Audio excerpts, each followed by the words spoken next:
В российских школах уже идет работа, начали проводить уроки про вред VPN. Занятия уже прошли в Иркутске, Ростовской области и других городах. Главный посыл: эти программы опасны, и их нужно срочно сносить со своих девайсов. Уж девайсы-то все поразбивали бабушки Путина.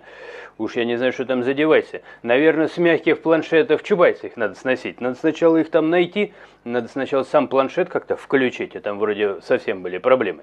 Название лекций на разговорах о важном: VPN вне закона, что можно и что нельзя теперь делать в сети. Использование VPN – отягчающее обстоятельство при совершении преступления. Ничего себе, преступление совершаешь с VPN. Это какой VPN? То есть пистолет, что ли, называется так? Запрет использования VPN-сервисов нужно знать. Как ты при помощи VPN банк грабишь так, при помощи VPN его? Это просто довольно забавно выглядит. Но, тем не менее, да, это как бы продолжение истории, которая сама по себе уже является просто какой-то лабиринт, из которого не выйдешь. И, наверное, шансов мало спастись, потому что, давайте вспомним, что вообще все началось с Пескова, который очень удивился, что нет интернета, когда его спасили журналисты. Причем, вы знаете, мне жалко во всей этой истории ботов, потому что я их наблюдаю в комментариях, они такие приходят: ну и что такого, человек удивился, что нет, значит, интернета. Потом этот человек не только не удивился, он потом сообщил, что все хотят, чтобы его не было. Вот, он это ответил тем, кто тоже, кроме него, удивлялся. Ну, там 140 миллионов человек немножко рядом стояли, они тоже удивлены, он удивлен, все удивлены. А потом он говорит: а так это вот они меня и попросили. Ну, я между строк-то, это именно так и звучало. Мало того, высказывается некая Боня, дай бог ей здоровья, о том, что за фигня, короче, нет интернета. То есть она это уже даже не в России высказывается, она даже за пределами России. То есть все смотрят: черная дыра интернета. И Песков на это тоже отреагировал. Он говорит: блин, ведется большая работа.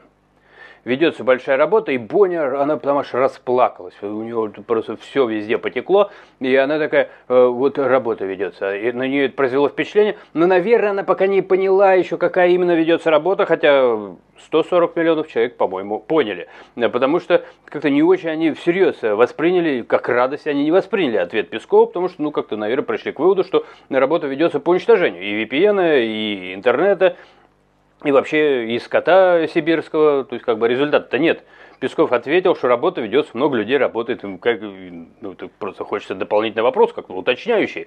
Да, что же за работа ведется? Ну и, кстати говоря, спасибо за вот эти новости. Теперь, наверное, да, если это все подтверждается, что уже и на уровне детей, а коммунисты вообще очень любят все через детей делать: закрываться детьми, прикрываться детьми, отвлекать внимание детьми и морочить голову. В первую очередь детям, ну, потому что они доверчивы, потому что они дети. Я не знаю, кто доверил детей им, но это уже, наверное, тема для другой сказки.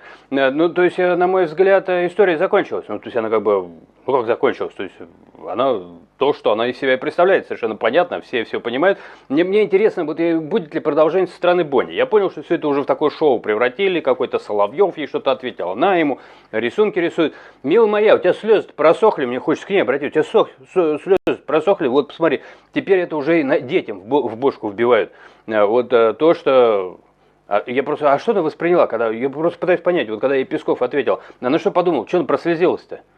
Что работа ведется в каком направлении-то, она думала? Что оживляют скот в Сибири, или будут выплачивать нормально там, или что интернет возвращают?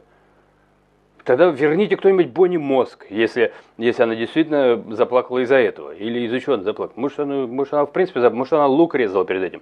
Или опять съела лимон. Слушай, подруга, ты прекращай эти анекдоты слушать. Их надо слушать, их не обязательно все реализовывать. Не обязательно лопать лимон, если вдруг с тобой что-то недоброе произошло. Особенно, если это недоброе приносит хорошие, добрые дивиденды. Ну, так образно, поиграв словами. Друзья мои, берегите себя, увидимся. Ну, понятное дело, какая работа ведется. И народу, как сказал Песков, эту работу ведет много.